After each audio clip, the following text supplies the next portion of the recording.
กล้วยหมดคันครบกราบสบายดีและสวัสดีเด้อพ่อแม่พี่น้องFCเบิร์ดสุคนเนาะเพราะว่าสิอยู่ภายในและก็ต่างประเทศเป็นยินดีต้อนรับเข้าสู่ช่อง YouTube ของเมย์สมหวังชาแนลมาพบมาพอกับเมย์สมหวังมื้อนี้ก็เป็นหลังเลิกสงกรานต์เนาะก็ได้มาหาเราถ่ายคลิปมาอัปเดตคลิปเนาะทุกคนเมื่อสงกรานต์ก็บ่ได้ไปลิ้นทางใดแล้วก็บ่ได้ถ่ายคลิปทางไหนลงเนาะพอบ่กล้าไปทุกคนเลยบ่สะดวกว่าซั่นซะเนาะวันนี้ก็ได้มาอัปเดตคลิปคืนให้ FC เบิ่ง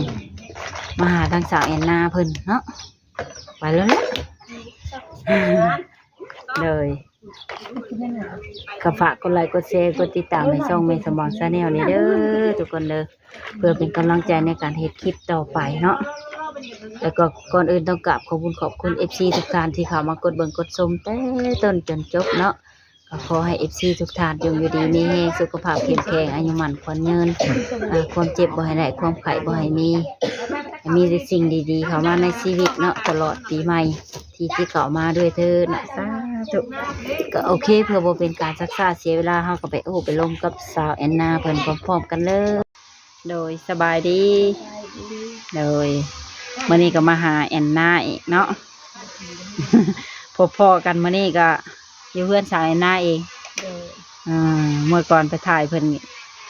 อยู่ห้านเนาะเป็นจังได๋ยาแล้วบ่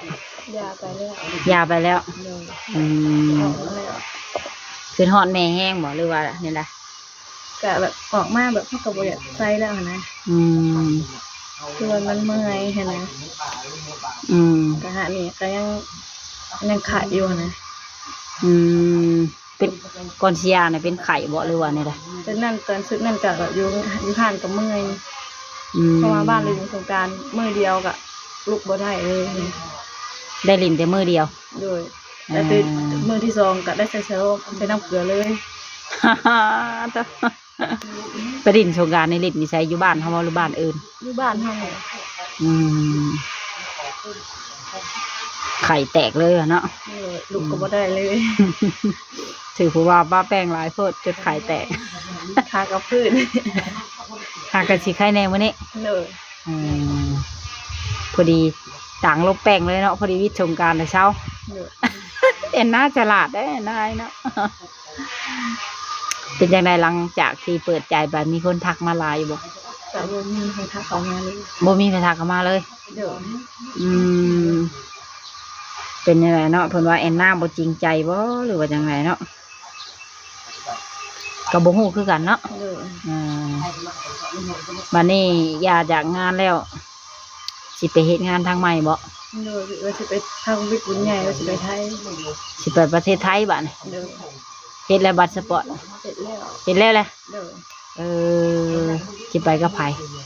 ไปกับโมงกับครูนั่นแหละอ้ายน้องตัวเองก็มีบ่ไปไทยก็มีอยู่คนนึงอ้ายบ่เรื่อยอ้ายใครอยู่จะมีอ้ายอยู่ไทยอยู่ไปเฮ็ดงานหยังเฮ็ดงานบ้านอยู่บ่อนคนลึงนี่บ่อยู่บ่อนญาติพี่น้องอยู่แถวพี่น้องฮู้แลเงินเดือนเท่าไหร่ยังบ่ฮู้เพิ่นชวนซื่อๆทางเจ้าเองก็อยากไปคือกันแต่พอจังยางานเนาะถือว่าหลังสงกรานต์สิบ่ได้ลิ้นบ่บุญบั้งไฟแต่ฟังวิทย์บุญใหญ่ลิ้นบุญบั้งไฟแล้วก่อนจังไปเนาะสิไปได้บ่ไอ้นาเนาะสิบ่ให้ขี้มูกโป่งอยากมาอีกบ่ก็บ่ทำใจเอาแล้วเนาะเฮาไปหาเงินเนาะตอนนี้ถือว่าเศร้าไข่แล้วบ่เศร้าคักก็บ่เลยว่ายังอยู่เพิ่นพูดเสียงเองเสียงที่บ่มีแล้วเสียงก็เริ่มเปลี่ยนเจ็บคอบ่อยู่แต่มันเจ็บคอบ่เอาเสียงก็เบียดออกสงสัยสิเป็นไข้หวัดแน่เนาะไข้หวัดได้แต่เก่าเนาะเจ็บคอวันนี้ก็กินข้าวกินน้ำแล้วบ่ยังไม่ได้กินเอาแล้วเป็นเมื่อยเราบ่อยากกินข้าวกินน้ำบ่หรือว่าบ่มีแนวกิน แบบเมื่อยเลยแบบมันบ่อย่างนั่นเห็นไหม อ่าพยายามกินให้มันมีแห้งแต่ก็จังกินยา กินยาบ่หรือว่าซักจากเช้า ปกติที่เธอกินยานั่นจะกินยาพอดีมาบ้านมาเมื่อเธอเมื่อยก็ได้ขอชิโร่เมื่อย อืมมือFCมาน่ะยังบ่ทันได้ไข่บ่ ก็ไข่อยู่แต่ว่ามันบ่ได้เมื่อย เออ ไข่แบบเจ็บคอแบบธรรมดานะ เออ พอดีแบบตื่นเช้ามาพอดีเป็นมื้อประหกของพระนั่นแหละ อืม นั่นแหละมากับไข่แล้วมันตื่นเช้ามามื้อที่2มื้อที่3นี่แหละมื้อของพระ จะไข่ติ แม่นกินสามารถพอดีไข่เลยแล้วบ่ได้ดีน้ำมูเลย เป็นจังได FC มามื้อน่ะรู้สึกแนวใดจ้ะ บ่ได้รู้สึกหยัง ปลาอุดมพร้อมแล้วเนาะอืมคือเจ้าอยากคุยกับเพิ่นนี่แต่โดนเติบแล้วบ่ ก็จะโดนเตะแล้ว เออเพิ่นได้บอกเจ้าล่วงหน้าอยู่บ่ก่อนเพิ่นสิมา บ่ได้บอก อืมภายในแต่ประสบเจ้าอยู่เฮือนเนาะ ก็บ่ได้อยู่เฮือนก็ออกไปลินออกไปลินอยู่ประสงกรานต์พุ่นตอนเพิ่นมา ตอนเพิ่นมานะ เด้อ บ่ได้พ่อเจ้าบ่ใส่อยู่เฮือน บ่ได้พ่อแต่แม่ได้เอื้อยโทรนำ เออแล้วเจ้าจังมา เด้อ อืม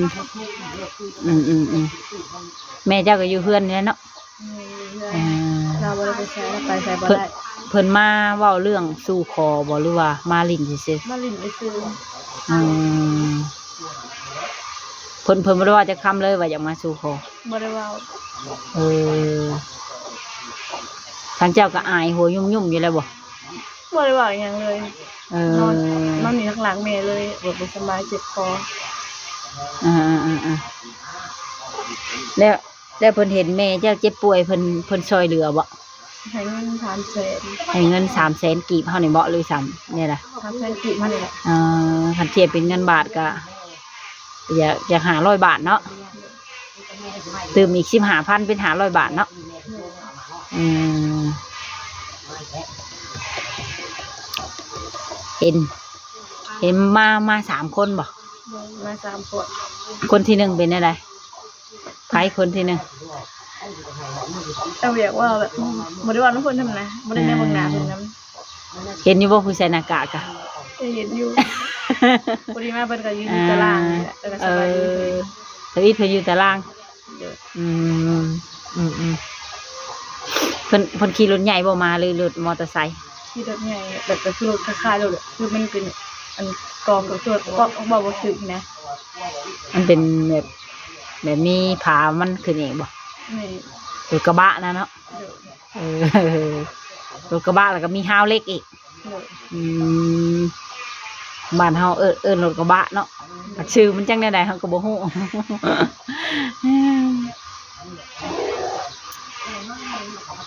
ฮ้อนเนาะหมู่เฮือนเจ้านี่อันนะ เป็นฮอด ฮ้อนเอาแบบใดบัดหนึงเนาะ เด้อ อืมเป็นได้แม่ใครแน่แหละ แล้วก็ไข้นิดนึงแต่วันอาทิตย์นี่ก็สิพาไปหาหมออีก ไปหาหมออีกแล้ว เด้อ อืม ไปทุกอาทิตย์ มันจะทิ้งเงินไปหรือบ่ อันที่เจ้าไปไทยนี่บ่แม่นไปบ่แม่นไปนำ FC บ่หรือว่าเจ้าไปเองบ่ ไปเองไปหาเงินหา อื คำ มอย่าว่ามี FC ท่านใดท่านหนึ่งเพิ่นโทรมาแต่มีงานทำได้อันน่ะไปมีผู้แนะนำแบบนี้บ่แม่นเนาะ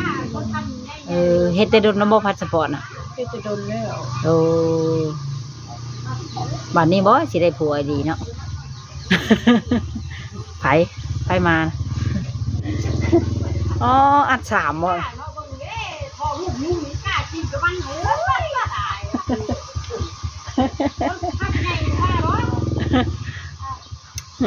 ผู้บ่าวน้อยซ่อนกัน3 คน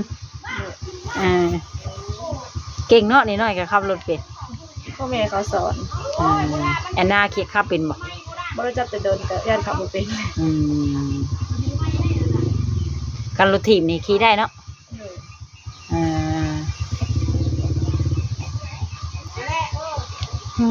ตอนนี้นี่ถือว่ายังว่าง100%บ่อันนี้นะหัวใจ ยังว่าง บริษัทได้คุยกับฝ่ายโซนนี่เนาะ บ่ได้จัดกับไผเลย ถ้าว่าไผเข้ามาตอนนี้นี่ก็พอดีเลยเนาะ โดย เจ้าก็เลือกหลายบ่ บ่ได้เลือก บ่ได้เลือก โดย จะมักแบบใดกะวะ ามไปดีจะมักแบบใด แบบใดค่ะได้ ฮะแบบใดก็ได้บ่แม่นนะแบบใดก็ได้ แบบใดก็ได้ค่ะบ่ได้ตีเพิ่น อืมมีแต่เพิ่นตีเฮา โดย เออชวนหลายเพิ่นสิตีเฮาแบบใด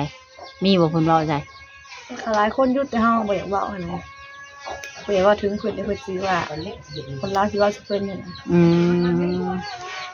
ก็มีอยู่ที่ผู้เว้าใช่ก็ติ โดย โอ้ช่างเป็นเนาะอืมมีบ่ผัวเขารักมาลมเฮา บ่มี บ่มี โดย อืมช่วงสงกรานต์แอนนาก็ได้ส่งมาพ่อแม่อยู่บ่ ผสมมาอยู่ อื